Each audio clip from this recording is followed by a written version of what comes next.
Officer Logan Martinez had been with the Wyoming Highway Patrol for 11 years, but he'd never seen a storm develop this fast.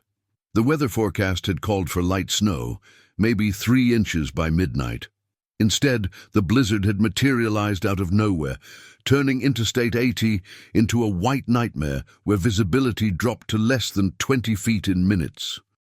"Dispatch, this is Unit 7-3, Logan spoke into his radio, his Crown Victoria's wipers fighting a losing battle against the accumulating snow. "I'm heading back to the station. This storm's getting dangerous fast." "Copy that, 7-3, came the crackling response. "Be safe out there. We're issuing travel advisories now." In the back seat, secured in a specialized kennel, his canine partner Grace whined softly. The German shepherd had been restless all evening, pacing in the kennel during their patrol shift. Logan understood why. 3 days ago, she'd given birth to a litter of 4 puppies in his garage, under the supervision of a veterinarian. 1 hadn't made it, but the 3 survivors were healthy, strong, and already showing signs of their mother's intelligence. Grace had returned to light duty too soon. Logan knew that now. But the department was short-staffed, and Grace was one of only 2 certified K9s in the county. The plan had been simple: 1 last patrol shift, then a week off for Grace to be with her puppies. His wife Madison was home with the puppies now, bottle-feeding them every few hours since Grace couldn't be there. "Almost home, girl," Logan said, glancing in the rear-view mirror at his partner. "Another 20 minutes and you'll be back with your babies." The storm had other plans. Logan was navigating a curve on the remote stretch of highway between Rawlins and Sinclair when it happened. A gust of wind hit the vehicle broadside, with enough force to push them toward the shoulder. Logan corrected, but the road beneath them had turned to black ice, invisible and deadly. The Crown Victoria's rear end swung out, and suddenly they were sliding sideways at 40 miles per hour. Training took over. Logan turned into the skid, fought to regain control, but physics had already made its decision. The vehicle left the road, went airborne for a sickening second, and then the world became a violent chaos of metal, glass, and snow. The cruiser rolled once, twice, 3 times down the embankment before slamming into a cluster of rocks 40 feet below the highway. The sound of impact was enormous: grinding metal, shattering glass, the explosive deployment of airbags. Then silence, broken only by the howling wind and the ticking of the destroyed engine. Logan's consciousness flickered. Pain radiated from everywhere and nowhere at once. His left leg was pinned beneath the crumpled dashboard, trapped in a way that sent white-hot agony through his nervous system when he tried to move. Blood ran warm down the side of his face from a gash somewhere in his hairline. The airbag had deployed and deflated, leaving him slumped against the steering wheel. "Grace," he managed to gasp, his voice barely audible even to himself. The response was a weak whine from the back. The kennel had broken free during the rollover, thrown against the rear passenger door. Through his blurred vision, Logan could see it had partially collapsed. Grace was moving. He could hear her breathing, labored but steady. But there was something wrong, something that made his heart sink even through the fog of shock and pain. Blood. Too much blood pooling on the rear seat. "No," Logan whispered. "Grace, no." The German shepherd made a sound, part whine, part gurgle, and then went silent. Logan tried to turn, tried to reach back, but his trapped leg held him in place. The pain when he moved was enough to make him scream, the sound swallowed by the storm outside. And then he remembered the puppies. In his desperation to get Grace back to her litter, in his worry about the storm, Logan had made a decision that now seemed impossibly foolish. The puppies, all 3 of them, were in a warming box in the trunk. Madison had been called into an emergency shift at the hospital, and there was no one else to watch them. Logan had thought, 1 short patrol, the puppies would be fine in their heated box for a few hours, and then everyone would be home safe. "The puppies," Logan said aloud, his voice slurred. "God, the puppies." He fumbled for his radio, but it was gone, torn from the dashboard during the crash. His cell phone was somewhere in the wreckage, unreachable. The Crown Victoria's engine had died, and with it, any heat. The temperature was already dropping inside the vehicle, and outside, the blizzard raged with -20 wind chill. Logan's vision swam. Concussion, probably. Maybe worse. His trapped leg had gone from agonizing to numb, which he knew was a very bad sign. Blood loss, shock, hypothermia approaching fast. Through the shattered windshield, he could see nothing but white. The highway above was invisible, the accident completely hidden from view. This stretch of I-80 was remote, minimal traffic even in good weather. In a blizzard like this, it could be days before anyone passed by. Days before anyone even noticed he was missing. "Madison," he whispered, thinking of his wife. "I'm sorry, I'm so sorry." Consciousness slipped away from him like water through cupped hands. Time became meaningless. Logan drifted in and out of awareness, each return to consciousness marked by increased cold and decreased pain, his body's way of shutting down, protecting him from the reality of his situation. The darkness outside was absolute, broken only by the occasional flash of lightning from the storm. During one lucid moment, Logan managed to reach the glove compartment, his fingers numb and clumsy. Inside was an emergency blanket, standard issue for Wyoming winters. He pulled it out, wrapped it around himself as best he could with one arm effectively pinned. It helped, but not enough, not nearly enough. His thoughts kept circling back to the puppies in the trunk. 3 lives, barely a week old, trapped in what was essentially becoming a metal coffin. The warming box ran on battery power. It might last 8 hours, maybe 10. After that, the cold would take them, just like it was taking him. "Someone find us," Logan whispered to the darkness. "Please. Someone find them." Grace's body lay still in the back seat. Logan couldn't see her in the darkness, but he knew, could feel the absence of her presence. The partner who'd worked beside him for 6 years, who'd saved his life twice, once from an armed suspect, once from a rattlesnake he hadn't seen during a desert pursuit. Gone in an instant, killed protecting her puppies, even in death. The storm continued its assault on the wrecked vehicle, wind rocking it slightly, snow piling up against the shattered windows. Logan's breath came in shallow gasps now, each one requiring conscious effort. His heart rate was slowing. He could feel it, a sluggish beat that seemed to echo through his chest. He thought about Madison, about how they'd met at a community college astronomy class. She'd been studying to be a nurse. He'd been there on a whim, looking for easy credits. Instead, he'd found someone who made him want to be better, do more. They'd been married for 9 years, had been talking about starting their own family. Now she'd be planning his funeral instead. "I'm sorry," he said again, not sure if he was talking to Madison, to Grace, or to the 3 puppies whose tiny lives depended on a rescue that might never come. "I'm so sorry." 40 miles away, in the controlled environment of F.E. Warren Air Force Base near Cheyenne, Navy SEAL Jack Reeves was not having the training exercise he'd planned. The blizzard had shut down outdoor operations, forcing him and his Belgian Malinois detection dog, Caleb, into modified indoor scenarios that felt inadequate compared to the real-world conditions they'd normally train in. Jack had been working with Caleb for 18 months, training the dog in explosive detection, search and rescue, and tactical support operations.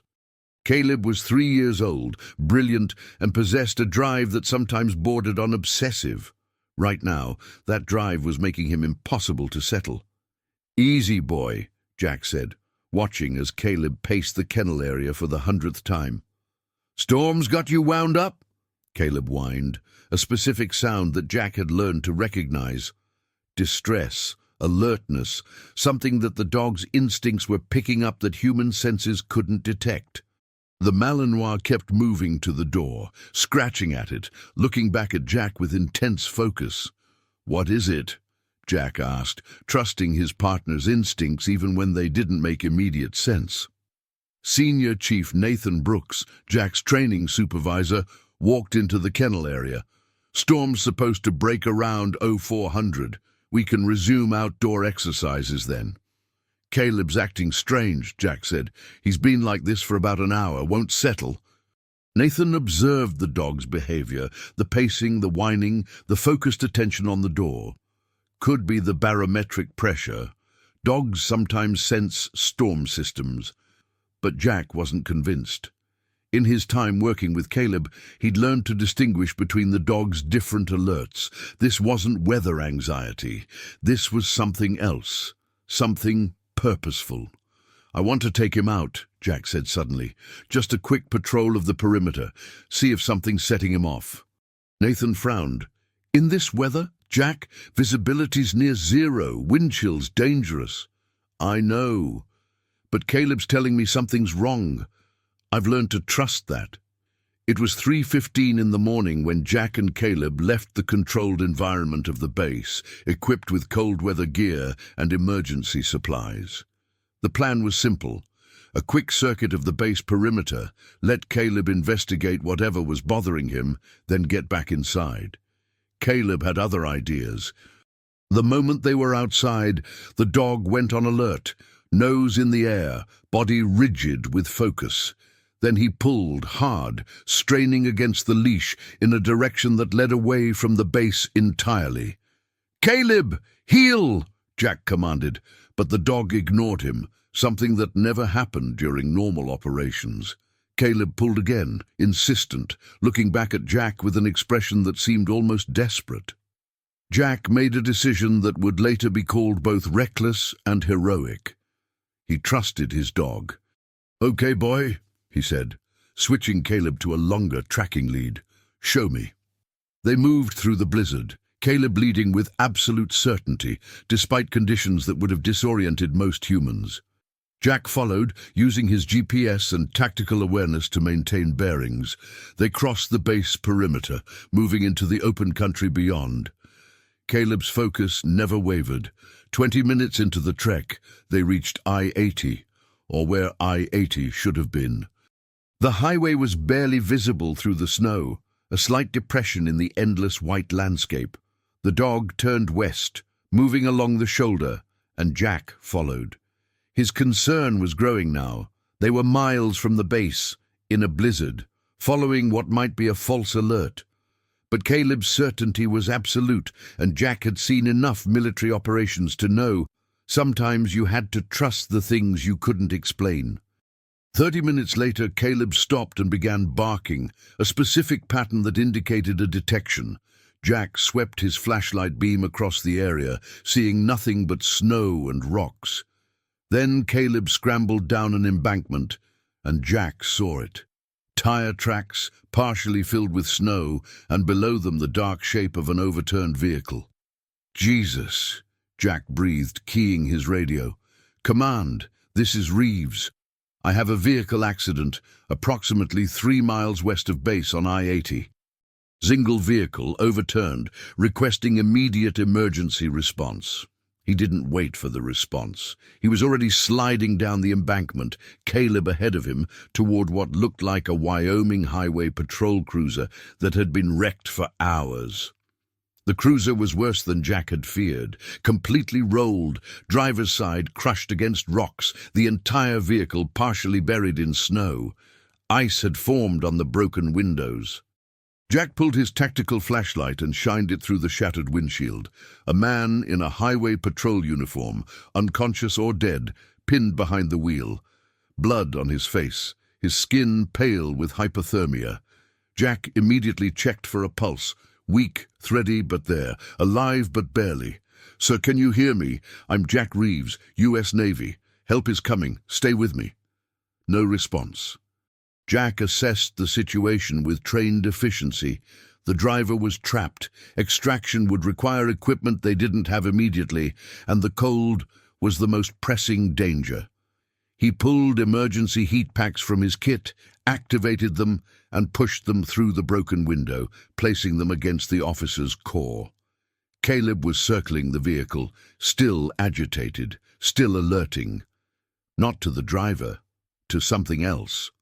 "What is it, boy?" Jack followed the dog to the rear of the vehicle. The trunk had popped partially open during the crash. Caleb was pawing at it, whining frantically. Jack forced the trunk open fully and froze. Inside was a warming box, the kind used for premature infants, or in this case newborn animals, and inside the box, barely moving, were 3 German Shepherd puppies. "Oh my God," Jack whispered. He pulled the box out carefully. The battery indicator showed red. Power had died maybe an hour ago. The puppies were cold, lethargic, barely responsive. Without immediate intervention, they'd be dead within minutes.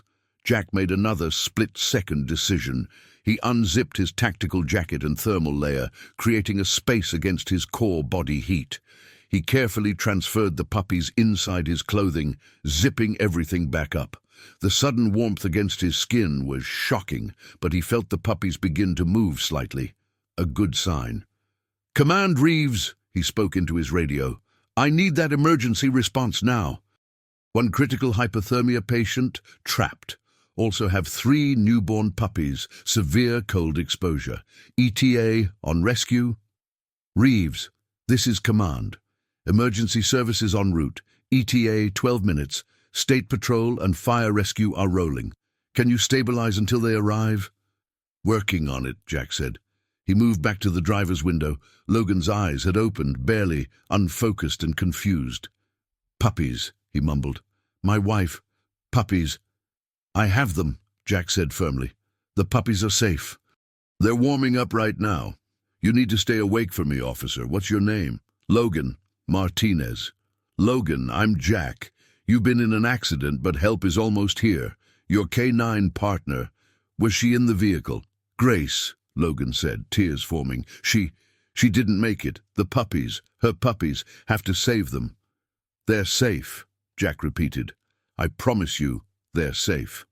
The sound of sirens cut through the wind, multiple vehicles approaching from both directions.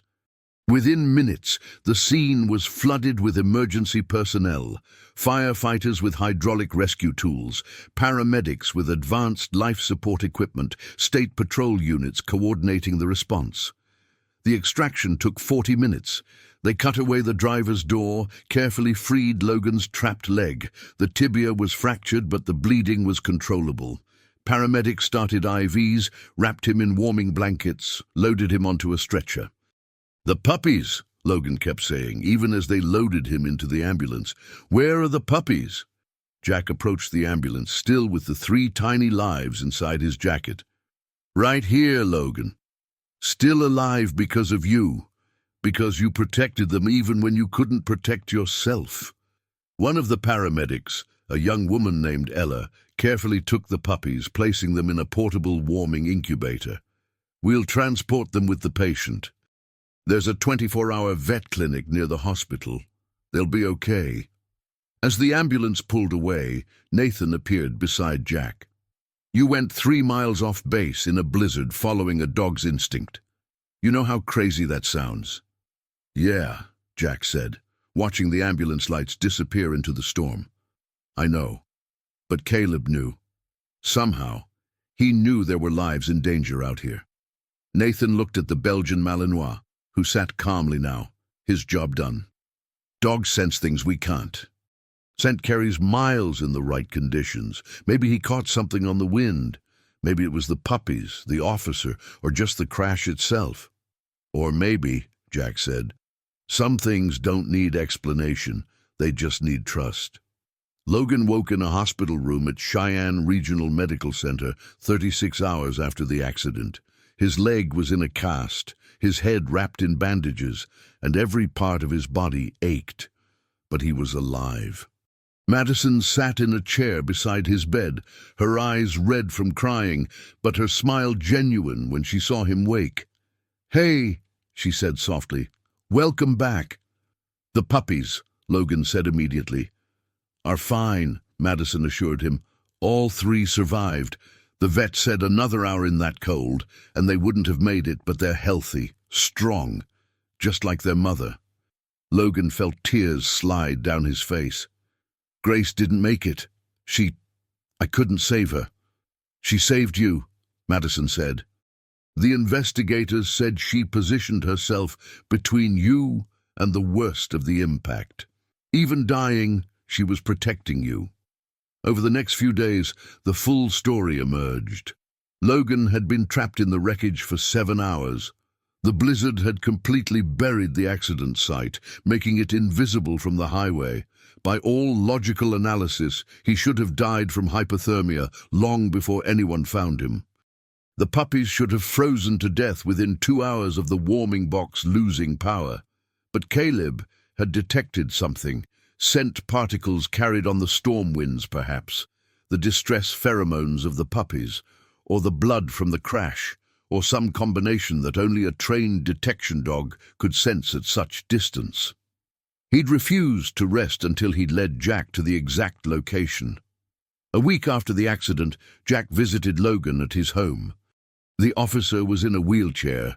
Recovery from the leg fracture expected to take months, but his spirits were surprisingly high. The 3 puppies, which Logan and Madison had named Hope, Faith, and Chance, were thriving, bottle-fed around the clock, and already showing their mother's intelligence. I wanted to thank you properly, Logan said, gesturing to a chair. The doctors said I was maybe 30 minutes from dying when you found me. The puppies had even less time. Thank Caleb, Jack said, watching as the Belgian Malinois immediately approached the puppies, sniffing them carefully, some ancient canine instinct making him gentle around the vulnerable. I was just following his lead. The Highway Patrol wants to give him a commendation, Logan said. Civilian Medal of Valor, approved by the governor. You too, obviously, but Caleb's the real hero. Jack smiled. He won't care about medals. He just cares about the mission. Logan watched his dead partner's puppies, healthy and alive against all odds. Grace trained for 6 years to save lives. Canine work is about more than catching bad guys. It's about detection, rescue, protection. She died doing what she was trained to do. And in a way, her puppies got saved because another canine refused to quit until he found them. Dogs understand things we don't, Jack said.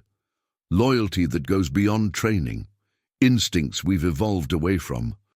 The ability to sense danger or distress in ways our technology can't match. Madison entered with bottles for the puppies, and the conversation shifted to their care, their futures.